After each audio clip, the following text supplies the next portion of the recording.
ஓரணியில் தமிழ்நாடு இப்போ ஓரணியில் தமிழ்நாடுங்க தானே இருக்குது. நம்ம எதுக்கு அது பயணம் பண்ணணுங்கிறது தெரியல. இப்போ என்னென்னா, நீங்கள் முதலமைச்சரை பொறுத்த மட்டும் என்னைக்கு அதிமுக கூட்டணி வந்ததோ அன்னையிலிருந்து அவருக்கு ஒரு ஜுரம் வந்துடுச்சு, தோல்வி பயம் வந்துடுச்சு. அது பார்த்தீங்கன்னா அது கூட்டணி கட்சி தலைவரும் அதே மாதிரி தான் பேசுவாங்க.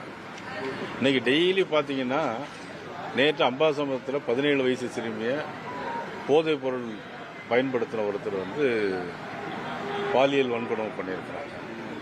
அதுபோல் வள்ளியூரில் ஒரு மூதாட்டி 17 பவுன் நகைக்காக வேண்டி கொலை பண்ணியிருக்காங்க. தினசரி பாலியல் வன்கொடுமை, தினசரி இந்த மாதிரி சட்டம் ஒழுங்கு பிரச்சனை, போதைப் பொருட்கள் எல்லா இடத்துலையும் நடமாட்டம்.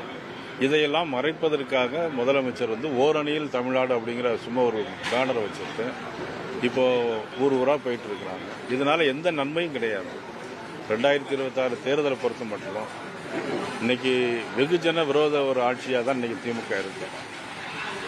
நிச்சயமா 2026 பொது தேர்தலில் தேசிய ஜனநாயக கூட்டணி ஆட்சி அமைக்கும்.